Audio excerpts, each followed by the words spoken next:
Cathode rays and discovery of electron. अगर आपको याद हो, हम लास्ट लेक्चर में थोड़ा सा रिवाइज अगर करें तो स्टार्ट में ये कॉन्सेप्ट था, ये ख्याल था कि जो मैटर है it is composed of tiny but invisible particles, और उन इनविजिबल पार्टिकल्स को नाम दिया गया था एटम को। ये डाल्टन भी यही कहता था 19वीं सेंचुरी के एंड तक, यही ख्याल था। क्योंकि हमने अपने लास्ट लेक्चर में ये बात भी डिस्कस की थी कि 1886 में प्रोटॉन डिस्कवर हुए थे, जबकि 1897 में डिस्कवर हुए थे इलेक्ट्रॉन। जो हमारा आज का टॉपिक है, इसका थोड़ा सा कंसर्न अगर हम देखें तो डिस्कवरी ऑफ इलेक्ट्रॉन के साथ भी है। टॉपिक अगर हम अपना स्टार्ट करें तो ये टॉपिक की अगर हम थोड़ा सा बैकग्राउंड स्टडी करें तो 1879 में काम किया था सर विलियम क्रूक्स ने।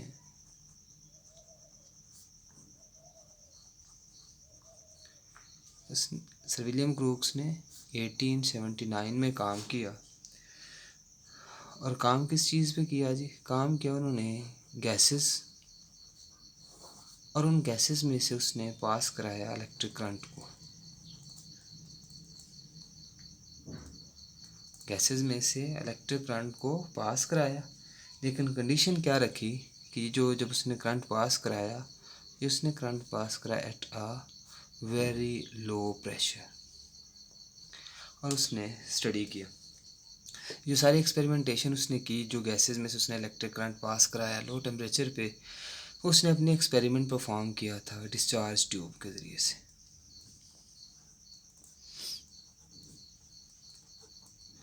यानी कि अब आसान लफ्ज़ में यूँ समझ लें कि डिस्चार्ज ट्यूब वो ऑपरेटस था जिसमें उसने ये एक्सपेरिमेंटेशन परफॉर्म की थी। अगर हम देखें डिस्चार्ज ट्यूब क्या है, तो डिस्चार्ज ट्यूब के जो कंपोनेंट्स थे अगर हम उन पे बात करें तो सबसे पहला पॉइंट ये कि सर विलियम क्रूक्स ने एक ग्लास ट्यूब ली जो कि कुछ इस तरह की थी,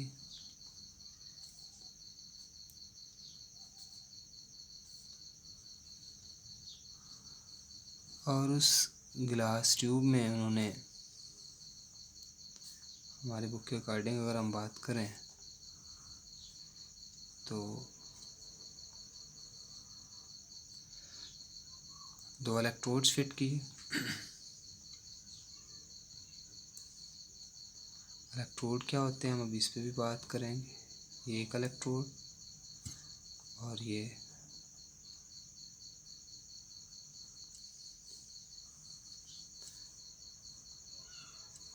है दूसरा इलेक्ट्रोड।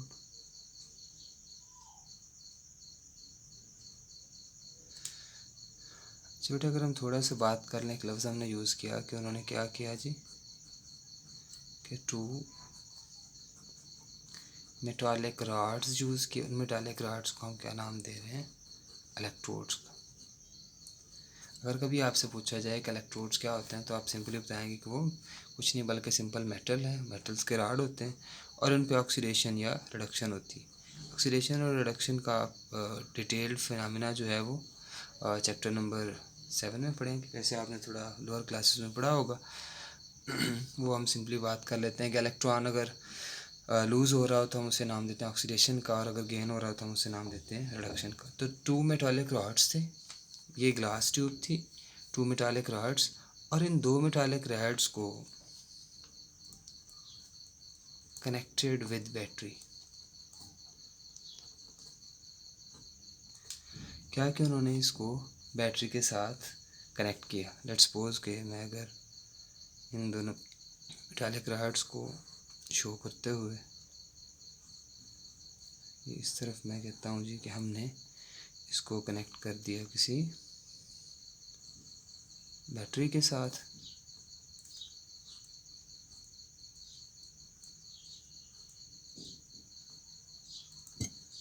ये जी हमने इसको कनेक्ट कर दिया बैटरी के साथ। और साथ ही इनसाइड द ये जो ग्लास ट्यूब थी लो प्रेशर रखा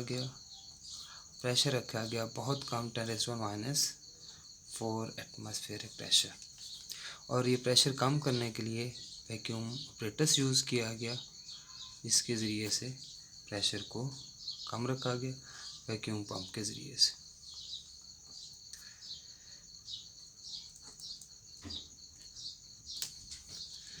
अब ये जो सारा ऑपरेटस अब सेट हो चुका कि जिसमें एक ग्लास ट्यूब थी, इलेक्ट्रोड्स थे, बैटरी के साथ कनेक्ट किया था और वैक्यूम पंप यूज़ किया। तो इस सारे के सारे ऑपरेटस को क्या कहा गया जी? Discharge tube. तो उन्होंने किया ये कि इस डिस्चार्ज ट्यूब में कोई भी गैस, लेट्स सपोज कि कोई गैस ए कह लें, बी कह लें, सी कह लें, डी कह लें, जी कह लें, एच कह लें, कोई भी गैस उन्होंने रख के इस पर एक्सपेरिमेंटेशन की। और डिफरेंट गैसेस की एक्सपेरिमेंटेशन करने के बाद उन्हें क्या नतीजा मिला वो भी हम उस पर बात करें। उन्होंने ऑब्ज़र्व किया ये चीज़ कि यहाँ पे उन्होंने कोई गैस छोड़ दी, लेट्स सपोज मैं कहता हूँ कि कोई गैस ए यहाँ पे उन्होंने छोड़ी, इसके बहुत सारे मॉलिक्यूल्स पार्टिकल्स यहाँ पे होंगे। और जैसे ही ये बैटरी की वोल्टेज, लेट्स सपोज कि मैं कहता हूँ कि अगर बैटरी का ये नेगेटिव टर्मिनल है ये वाला और ये बैटरी का पॉजिटिव टर्मिनल है, तो रिगार्डिंग दिस इस पर पॉजिटिव चार्ज आएगा, इस पर आ जाएगा नेगेटिव चार्ज। और हमारे बुक के अकॉर्डिंग अगर हम बात करें तो यहाँ उसने इस नेगेटिव चार्ज वाली साइड के लिए इलेक्ट्रोड है उसे नाम दिया है कैथोड का, और जो पॉजिटिव साइड है इलेक्ट्रोड जो पॉजिटिव साइड है उसे हमने नाम दिया है एनोड। तो हमेशा याद रखिएगा, बहुत सारे लोगों का ये कॉन्सेप्ट होता है कि एनोड पे जिस पे नेगेटिव चार्ज हो वो इलेक्ट्रोड कैथोड होता है, जिस पे पॉजिटिव चार्ज हो वो कैथोड होता है, सॉरी एनोड होता है। तो ऐसा नहीं है बेटे, असल में याद रखिएगा हमेशा कैथोड हम हमेशा याद रखिएगा। यहाँ पर इसका डायरेक्ट रोल नहीं है, वैसे बता रहा हूँ। कैथोड हम उस इलेक्ट्रोड को कहा करते हैं बेटे जिस पे ऑक्सीडेशन होती है, वो हमेशा कैथोड होता है, और जिस पे रिडक्शन होती है बेटे वो हमेशा होता है एनोड। यहाँ पे डायरेक्ट तो हमें नहीं दिखाई देगा, लेकिन चैप्टर नंबर 7 में इंशाल्लाह डिटेल से जाकर हम वहाँ पढ़ेंगे। तो जब उन्होंने यहाँ पे कोई गैस छोड़ दी और ये जो बैटरी की वोल्टेज थी वो उन्होंने हाई वोल्टेज अप्लाई की, जैसी बेटे हाई वोल्टेज अप्लाई की तो उसने ऑब्ज़र्व किया कि कुछ रेज़ उन्हें दिखाई दी जो कि ट्रैवल कर रही थी फ्रॉम कैथोड टुवर्ड्स एनोड। क्या हमने काम किया? ये सारी एक्सपेरिमेंटेशन थी किस तरह से की? ऑपरेटर सेट किया, डिस्चार्ज ट्यूब सेट की, डिस्चार्ज ट्यूब में कोई गैस छोड़ी, मैं लेट्स सपोज कहता हूँ ए, पहले उन्होंने ए पे एक्सपेरिमेंटेशन की होगी, फिर इसको रिमूव करके बी पे एक्सपेरिमेंटेशन की होगी, हाइड्रोजन पे, नाइट्रोजन पे, हीलियम वगैरह सब पे। तो बार बार उन्होंने एक्सपेरिमेंटेशन की, हाई वोल्टेज अप्लाई करके। जैसे उन्होंने अप्लाई की हाई वोल्टेज तो उन्होंने ऑब्जर्व किया कि कुछ रेज़ उन्हें दिखाई दी travelling from cathode towards anode. High voltage apply करते ही क्या हुआ कि कुछ रेज़, किस तरह की रेज़ थी? शाइनी रेज़ उन्हें दिखाई दी from travelling from cathode towards anode. चूँकि वो कैथोड से एनोड की तरफ मूव कर रही थी, इसीलिए उन्होंने इन रेज़ को नाम दे दिया किस चीज़ का? कैथोड रेज़ का, जो कि हमारा टॉपिक था जिसके ऊपर हम बात कर रहे थे। अच्छा बेटे, ये तो ऑब्ज़र्व कर लिया। उसके बाद अगर हम देखें क्या इनकी प्रॉपर्टीज़ उन्होंने सजेस्ट की, तो बेटे आप बड़े वाज़ेह तौर पर इस डायग्राम से देख सकते हैं, हमें दिखाई दे रहा है कि ये रेज़ किस तरह से मूव करें, बिल्कुल स्ट्रेट मूव कर रही हैं फ्रॉम कैथोड टुवर्ड्स एनोड। सबसे जो बेसिक या सबसे पहला पॉइंट जो हमें दिखाई दिया बेटे वो यही हमारा दिखाई दिया, कौन सा भला? कि इन्होंने किस तरह से मूव करना है, ट्रैवल, किस तरह से ट्रैवल करती हैं? इन स्ट्रेट लाइन और परपेंडिकुलर टू कैथोड। अच्छा बेटे, अगर हम बात करें, जैसे आप देखते हैं कोई लाइट रे है, अगर उनके रास्ते में कोई चीज़ रखी जाए तो यकीनन वो शेडो प्रोड्यूस करती हैं। तो बेटे जब भी ऐसा हुआ कि इनके रास्ते में लेट्स सपोज कि ये कोई ओपेक ऑब्जेक्ट था वो प्लेस किया गया, तो इन्होंने उसके अपोजिट क्या चीज़ प्रोड्यूस की? शेडो। तो ये इनका हमें दूसरा जो कैरेक्टर था या कैरेक्टरिस्टिक्स में से जो दूसरा पॉइंट हमें वाज़ेह तौर पे देखने को मिला वो ये था कि जब इनके रास्ते में कोई ओपेक ऑब्जेक्ट प्लेस किया जाएगा तो ये उसका क्या प्रोड्यूस करते हैं, शेडो प्रोड्यूस करते हैं।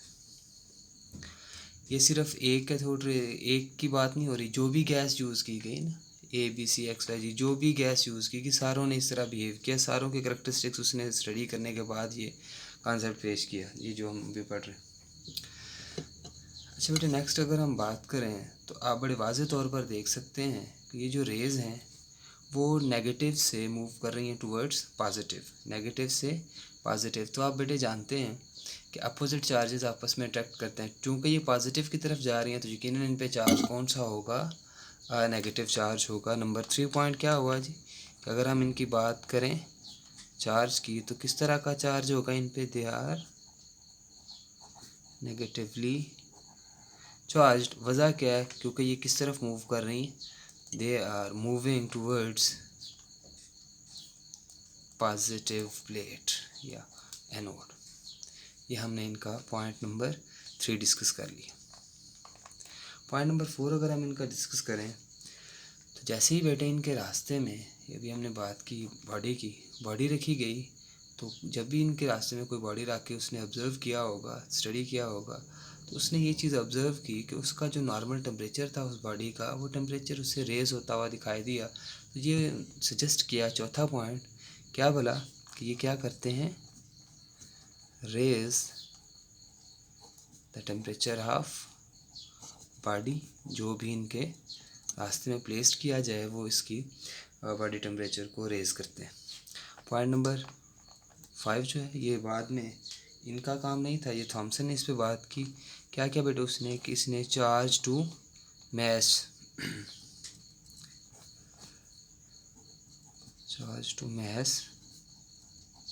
रेशो के बारे में बताया था, किसने जी, जे थॉमसन।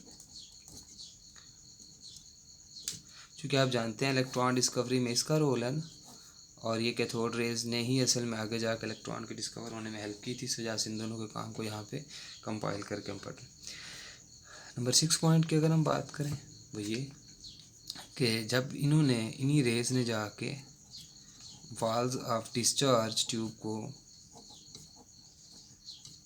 हिट किया तो बेटा जी क्या हुआ, लाइट वाज प्रोड्यूस्ड। जब भी इन रेज ने जाके हिट किया वाल्स ऑफ डिस्चार्ज ट्यूब को तो क्या हुआ जी, ग्लो होता हुआ दिखाई दिया, लाइट प्रोड्यूस हुई। ये कैरेक्टर भी सारे की हो रहा था, इसलिए हमने यहाँ पे डिस्कस कर लिया। और आखिरी पॉइंट सबसे इम्पोर्टेंट एक तरह से, अगर हम बात करें इनकी नेचर की, नेचर ऑफ रेज की, तो इन रेज की नेचर को अगर हम स्टडी करें 2 पॉइंट्स को सामने रखते हुए स्टडी किया गया। एक तो रखा गया नेचर ऑफ गैस को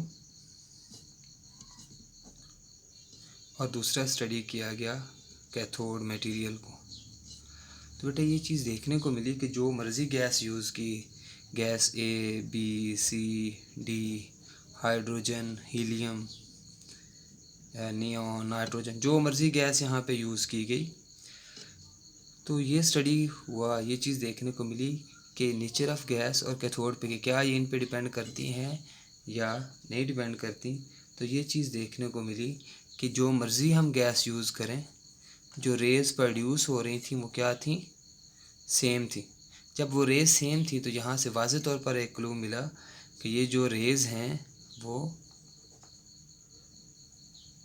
इंडिपेंडेंट हैं नेचर ऑफ गैस के और कैथोड रेज के, कि ना तो वो कैथोड पे डिपेंड करती हैं और ना ही वो डिपेंड करती हैं नेचर ऑफ गैस पे। इसके अलावा आखिरी पैराग्राफ जो यहाँ पे लिखा हुआ है वहाँ ये बात बताएगी कि चूँकि ये सारी प्रॉपर्टी सजेस्ट कर रही थी कि ये कोई पार्टिकल्स हो सकते हैं, तो बाद में जब इसके ऊपर काम हुआ तो पता चला कि ये पार्टिकल्स ही असल में, जो कैथोड रेज हम कह रहे थे, ये कैथोड रेज ही असल में क्या थे, इलेक्ट्रॉन्स, जिनके ऊपर बाद में जाके बात हुई। और वहाँ से फिर ये बात क्लियर हो गई कि मटेरियल जो भी है लाइक एटम्स वगैरह में फंडामेंटल पार्टिकल्स होंगे, और उन फंडामेंटल पार्टिकल्स को यहाँ के अकॉर्डिंग क्या नाम दे दिया गया, इलेक्ट्रॉन्स। इसलिए यहाँ हमने लिखा कि डिस्कवरी ऑफ इलेक्ट्रॉन्स